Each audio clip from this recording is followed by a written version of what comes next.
Aleluia, aleluia, aleluia.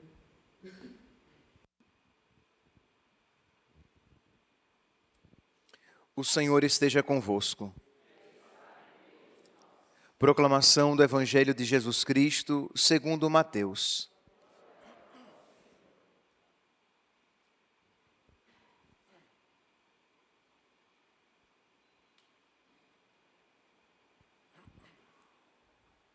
Naquele tempo, disse Jesus à multidão: O reino dos céus é ainda como uma rede lançada ao mar, e que apanha peixes de todo tipo. Quando está cheia, os pescadores puxam a rede para a praia, sentam-se e recolhem os peixes bons em cestos e jogam fora os que não prestam. Assim acontecerá no fim dos tempos. Os anjos virão para separar os homens maus dos que são justos e lançarão os maus na fornalha de fogo. E aí haverá choro e ranger de dentes. Compreendestes tudo isso? Eles responderam, sim. Então Jesus acrescentou: Assim, pois, todo mestre da lei que se torna discípulo no reino dos céus é como um pai de família que tira do seu tesouro coisas novas e velhas. Quando Jesus terminou de contar estas parábolas, partiu dali. Palavra da salvação.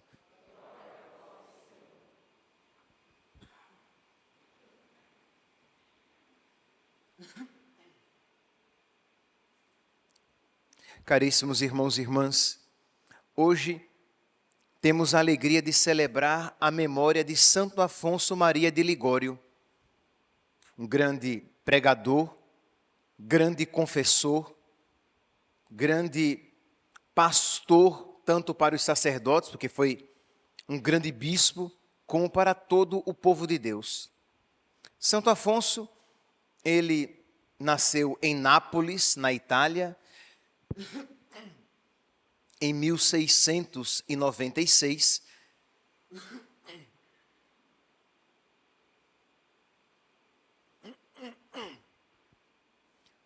O ar está seco, né?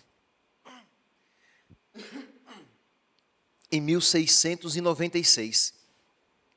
E com 16 anos já era advogado formado em direito civil e religioso. Quer dizer, um prodígio, um homem, um jovem muito capaz. Era o primogênito da sua rica família e, como primogênito, seria aquele que iria herdar os títulos e iria administrar os bens. E se tornou um advogado muito grande, renomado, famoso, importante. Só que um dia, e ganhando todas as causas, nunca perdia nenhuma. Mas, num dia, numa causa muito importante, ele perde aquela causa. E aquele fracasso, e ele viu naquele fracasso um chamado de Deus para a sua vida. Eu esqueci de dizer o ponto mais importante, né? Ele era muito inteligente, muito capaz, renomado, mas era um homem piedoso, era um homem de oração. Isto é, ele vivia, ele praticava de verdade a sua religião. Com toda esta fama, ele não tinha de maneira nenhuma se esquecido de Deus, mas é claro, tudo isso atrai. E ele se sentia atraído pela glória do mundo. Os seus pais, principalmente o seu pai, muito isso queria, que ele se tornasse grande aos olhos do mundo, mas naquele fracasso, naquela derrota, na perda daquela causa, ele viu um chamado de Deus para que ele se consagrasse totalmente a nosso Senhor. E isso ele fez, deixou tudo, se dedicou à vida religiosa, com 30 anos se tornou um sacerdote. Meus irmãos, qual é o ponto que eu gostaria, né, de salientar na homilia de hoje? Os amigos de Deus, eles ouvem, eles percebem, eles veem os sinais de Deus na sua vida, e isso é imprescindível. Porque senão, nós iremos experimentar as vitórias e as derrotas como os que não creem as experimentam. Nós iremos ver e viver a nossa vida como veem e vivem aqueles que não creem. Mas nós que cremos, precisamos ver e viver a nossa vida à luz de Deus.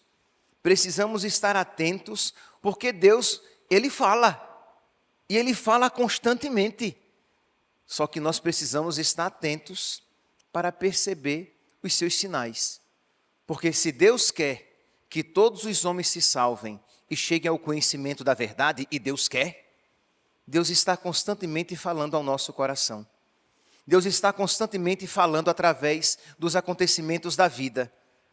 Mas nós só iremos perceber os sinais de Deus se nós tivermos comunhão com Deus, se nós estivermos na presença de Deus, se nós nos dedicarmos à oração, porque aí nós teremos fineza, nós teremos uma alma aguçada que vai perceber quando Deus está falando. Quando é simplesmente a voz do vento, como diz aquela canção, ou quando é a voz de Deus falando ao nosso coração. Na primeira leitura de hoje, nós vemos algo que ratifica, que confirma isso que está sendo dito. Diz aqui no livro do profeta Jeremias, no capítulo 18, diz que Jeremias estava nas suas funções diárias ou na sua oração. Nós não sabemos o contexto no qual se encontrava Jeremias, isto é, o contexto imediato que ele estava fazendo naquele momento. Só diz que a palavra dirigida a Jeremias da parte do Senhor: levanta-te e vai à casa do oleiro. Esse levanta-te pode significar não apenas uma posição física de quem estava deitado, mas uma postura espiritual, né? De você fazer algo. Mas pode ser mesmo que ele estivesse deitado. Seja lá como for, ele percebeu que Deus o estava mandando ir à casa do oleiro. E ele, obedientemente, se colocou, né, à disposição, em obediência, e foi à casa do oleiro. Percebe aqui essa sutileza, essa delicadeza de alma de Jeremias, que estava, eu falei aqui que eu não sabia o que ele estava fazendo no seu contexto próximo, imediato, naquele momento, mas nós sabemos o contexto no qual Jeremias estava, que era de perturbação. Isto é, quando adversidades, quando problemas visitam a nossa vida, infelizmente, não é estranho que nós metamos os pés pelas mãos, que nós nos esqueçamos de Deus, que nós nos aperriemos e hajamos no puro instinto. Isto é, apenas instintivamente. E aí, é claro, quando estamos assim alvoroçados, aperreados, fica difícil perceber a voz de Deus. Quando você só escuta as suas paixões, foge da dor, busca o prazer. Quando você só escuta os seus gritos interiores, está doendo, isto é, eu estou sofrendo, eu não estou aguentando tanto sofrimento. Quando você só escuta a carne, e carne aqui, entenda, a mera humanidade, fica difícil ouvir a voz de Deus. Pois bem, Jeremias, não obstante tivesse tudo para só isso ouvir, ele ouvia a Deus.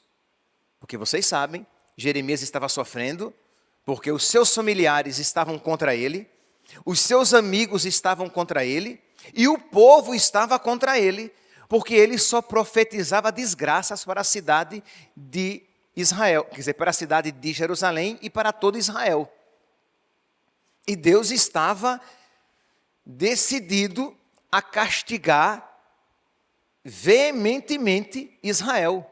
Se vocês pegarem algumas passagens, nós já ouvimos durante a semana toda, mas vale a pena tomar aqui outros textos. Por exemplo, em Jeremias capítulo 15, diz assim: disse-me então o Senhor, né? Deus disse a Jeremias: mesmo que Moisés e Samuel se apresentem diante de mim, meu coração não se voltaria para esse povo. Deus diz, olha, se Moisés e Samuel me pedirem por esse povo, eu não escuto. Eu não vou atender o que eles pedirem. Deus disse, eu vou castigar este povo. Então, Jeremias com o coração atribulado. E continua Deus, como se essa palavra já não fosse dura o suficiente. Continua Deus. Expulsai-o para longe da minha presença, que se afaste de mim. E se te perguntarem, para onde iremos? Né? Se o povo que está sendo castigado perguntar, para onde iremos? Dir-lhe-ás, oráculo do Senhor, para a peste, os que são para a peste, para a espada, os que são para a espada, para a fome, os que são para a fome. Isto é, uma palavra duríssima, crê em Deus Pai. Não sei se vocês conseguem perceber a dureza dessa palavra dita a Jeremias para que ele diga ao povo. E Deus continua, diz, olha, o pecado deste povo está escrito com estilete de ferro. Isto está entalhado em pedra. Eu não vou me esquecer da perversidade da filha de Jerusalém. O pecado, os pecados que eles cometeram foram pecados muito grandes. E Jeremias, em toda esta situação, ele está clamando a Deus, suplicando misericórdia. E vocês lembram, Deus estava decidido, Deus estava irado, porque o pecado era grande. Ao mesmo tempo, Deus estava decidido para suscitar no coração do profeta os sentimentos de Deus. Que não é pelo amor de Deus, né? Não é que Jeremias era mais misericordioso do que Deus. Mas Deus, mostrando a gravidade daquele pecado e a sua irredutibilidade, Deus queria despertar no coração do profeta um desejo grande da misericórdia que só Deus pode conseguir. E, spoiler, Jeremias vai conseguir. Isto é, o intercessor, de alguma maneira, ele move a mão de Deus. Ele dobra o coração de Deus, porque Deus quer ser dobrado, porque Deus quer ser movido, porque Deus quer conceder, mas Deus quer que aquele bem, aquela graça seja alcançada. Então Deus desperta intercessores para que alcancem de Deus as graças que Deus quer conceder. Então Deus desperta o coração de Jeremias, que coitadinho estava atribulado com o seu sofrimento, vendo a situação do seu povo, estava atribulado porque a palavra de Deus era dura, estava atribulado porque a sua vida estava em perigo, porque o povo estava com os dentes cerrados contra ele. O povo estava com ódio de Jeremias. Mas Jeremias, mesmo assim, não se afastava do Senhor. E diz então que Jeremias ouve, deixa eu colocar aqui o relógio, que senão eu me empolgo e me esqueço. E Jeremias ouve a voz de Deus, Deus que diz, vai à casa do oleiro. Oleiro é aquela pessoa que faz vasos, que trabalha com barro. Algo mais ou menos sem sentido, mas Jeremias obedeceu. E quando ele chegou lá à casa do oleiro, ele encontrou o oleiro ali trabalhando, com o barro, e quando um vaso que o oleiro estava fazendo se entortava, se entronchava, o oleiro recomeçava novamente, moldava aquele barro para fazer um vaso bonito. E Deus diz: assim é Israel nas minhas mãos. Que palavra bonita! Isto é, novamente a esperança desponta no coração de Jeremias, que até então parecia que o povo estava destinado à desgraça. Deus diz: eu posso mudar. Só que, meus irmãos, a parábola se utiliza de imagens que aquilo que serve nós nos apropriamos e o que não serve nós deixamos de lado. A parábola não é um gênero que tudo se aplica à realidade. Ora, na realidade concreta, o oleiro faz o que quer com o barro porque não tem vontade própria. Na realidade espiritual, o barro precisa cooperar com o oleiro, porque o Deus que te criou sem ti não quer te salvar sem ti. Então, o barro precisa colaborar. Aqui na nossa leitura, nós terminamos no versículo 6, Jeremias capítulo 18, versículo 6, mas se nós pegarmos a Sagrada Escritura e seguirmos um pouquinho mais à frente, veremos, versículo 7. Ora anuncio a uma nação ou a um reino que vou arrancá-lo e destruí-lo. Mas se essa nação contra a qual me pronunciei se afastar do mal que cometeu, arrependo-me da punição com que resolvera castigá-la. Isto é, se aquela nação mudar de atitude, eu mudo também. Deus está dizendo: o pecado foi grande, a ofensa foi grande, mas se eles mudarem de conduta, eu mudo também. E o maravilhoso, meus santos, que nós sabemos que a nossa mudança de conduta já é uma graça que Deus concede e quer conceder. Ora, diante dessa palavra, nós, quando olhamos para a nossa vida e vemos que existem realidades que precisam ser mudadas, nós podemos e devemos apresentar a Deus como alguém que apresenta o barro ao oleiro, sabendo que ele pode moldar aquele barro e fazer um belo vaso. Pedir a Deus que Ele molde a nossa vida e o nosso coração e faça uma vida santa.